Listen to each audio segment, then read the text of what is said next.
1948. That's when I was assigned to cover Berlin again. Although the war was only 3 years ago and the city was still occupied and cut up like a pie, it had lifted its head and begun to walk.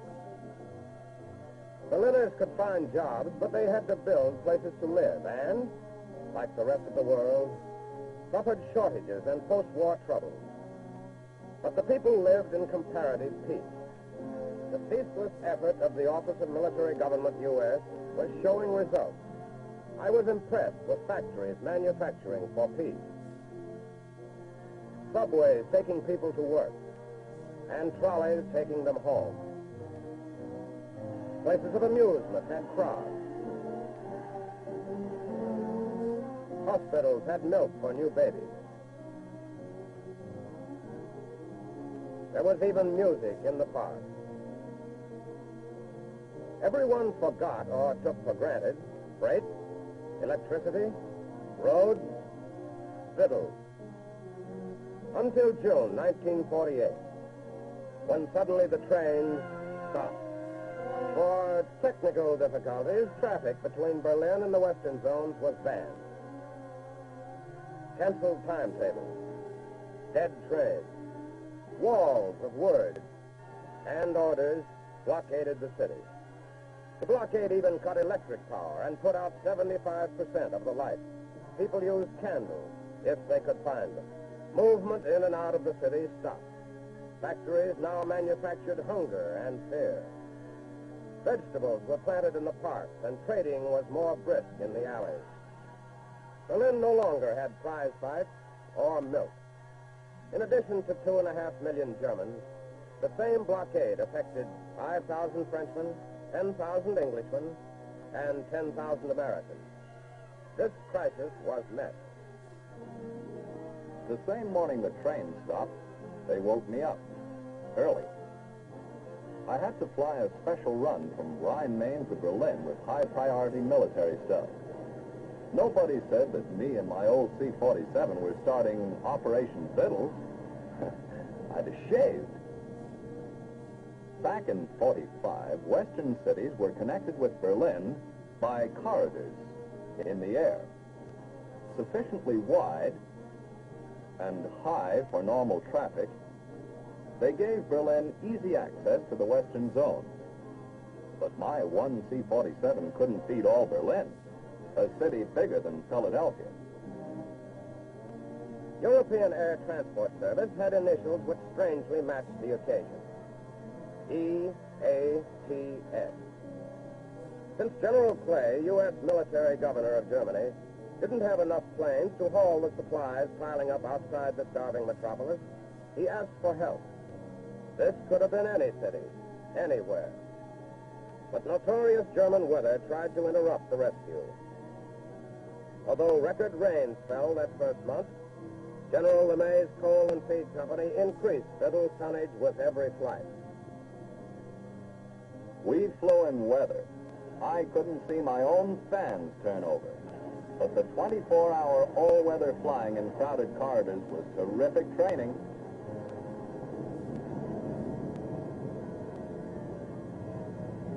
Some of my buddies who bombed Berlin a short time ago were risking their lives again, this time to keep the same city alive.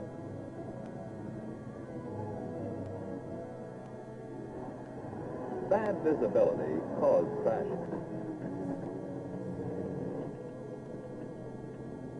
Fortunately, all 4 crew members were able to walk away from this one and fly more Vittles. And the coal they carried was used in Berlin. The airlift continued even as Berlin's mayor led the German assemblage in paying respect to American flyers who helped feed the city. But with all this, the city was eating into its reserves. In the operations were British Sunderlands, which brought 4-ton cargoes to Berlin Lake. Their barges helped us over the blockade. Adding the Royal Air Force Station at Plattsburgh to the list gave the British Yorks, Lancasters, and our own C-54s another Vittles terminal only 50 flying minutes from Berlin.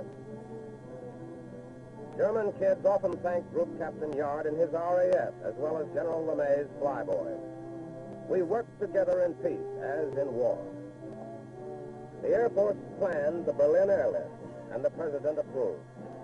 Then Headquarters Air Force directed MAT, Military Air Transport Service, to put into effect the full Berlin airlift plan. The spectacular Air Force Navy transport operation was shown to Air Force leaders, the Secretary of the Air Force, Symington, and Air Force Chief of Staff, General Vandenberg. General Tunner, commander of the Airlift Task Force, briefed the visitors. Yep, they looked us over.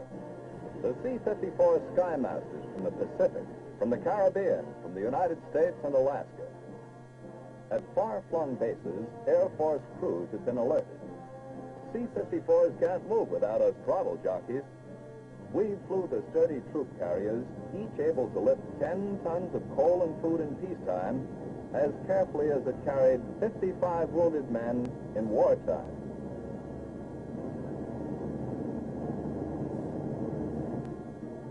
We reported promptly, and our country was proud of its Air Force on a mission of mercy and international significance. Some of us came to Frankfurt in the American zone, to the Air Force base called Rhine-Main. You know, those trucks were waiting for us. The Transportation Corps did a colossal job. We got down in a hurry to give them a lift. Rhine-Main looked like a certain Pacific beach during the war, only this stuff was much more organized. Somehow it all went into our airplanes. Biggest item was coal for the utilities. It was packed in GI barracks bags. Second biggest item was made into pumpernickel, Schultzwangel, and Kuchen. We call it bread. Then medicine. Every ounce of cargo was checked. Of course, there was GI soap for the GIs, and milk for the innocent sufferers of every disaster, the kids.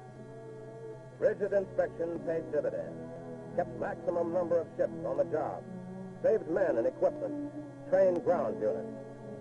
Streamlined maintenance for the lift was set up in Germany, England, and in Texas, USA. And from all the Gulf and East Coast ports, the U.S. Navy's Sea Lift, the ocean-borne leg of the Berlin airlift, brought approximately 12 million gallons of aviation fuel to Germany every month.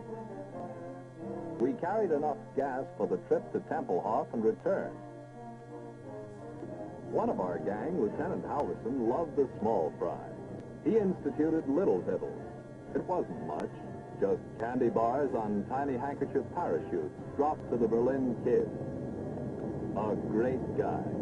We all gave Little Vittles candy and handkerchiefs. Good flying, chum. Like the rest of us, the tower gave Halverson a piece of sky. Clever stacking gave breathing room. Each plane got an altitude and a moving block of space. 40 to 50 airplanes were crowded in the narrow air bridge. Careful timing, controlled by the most modern communications facilities, made the airlift work. Yeah, that's how we could fly 3 round trips a day and supply food and fuel to a city of 2.5 million with a handful of planes. And even supply the kids who waited on a certain hill for Little Vittles.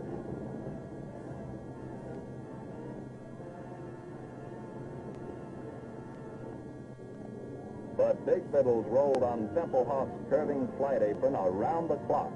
24 hours a day, 7 days a week. Even when the weather socked in, we still flew the old man's block system. With beacons, ranges, and GCA, ground-controlled approach, of the Airways and Air Communication Service. Without them, German weather would have stopped the entire operation. This Joe found us in the soup and quickly turned us over to another Joe who watched our plane on his radar scanning scope and actually talked us down out of the black sky. Our planes were like kites tied with string, and GCA pulled us in. In good weather, we've even made both a landing and a takeoff at the same time in less than 3 minutes. With long lines of trucks ready at Tempelhof for the quick-arriving plane, unloadings with volunteer DP crews reached new peaks of efficiency. Unloading made a pretty picture, but it was a rugged job lugging 100-pound sacks of coal 8 hours a day. Some of the flour sacks weighed 200 pounds. 25 airlift trips by the C-74 Globemaster hauling bulky construction equipment and flour were made by this Air Force giant. Able to haul a cargo in excess of 20 tons, it brought blockaded Berlin enough flour in a single trip to feed 60,000 inhabitants a daily ration of bread. From the beginning, we began to smash our own records.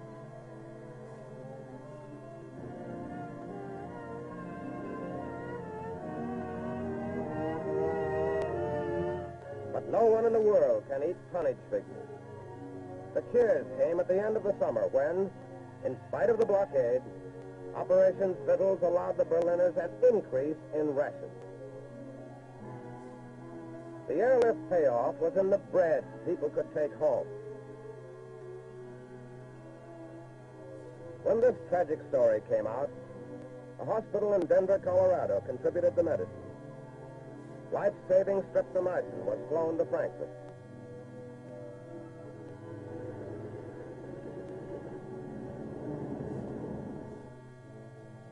The airlift took the precious package to the Children's Hospital, where doctors immediately put the miracle drug to work.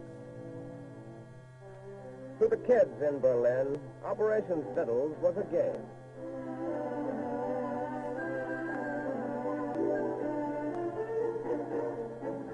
But Big Vittles was no game. To some, it was labor. Tools came via C-82 flying boxcars from America. The famous workhorse of the airborne troops was specially designed for easy air cargo transport. Its tremendous capacity and truck-high floor brought to Berlin heavy construction equipment, which made it possible to stretch old runways and build new ones. People everywhere watched the airlift task force.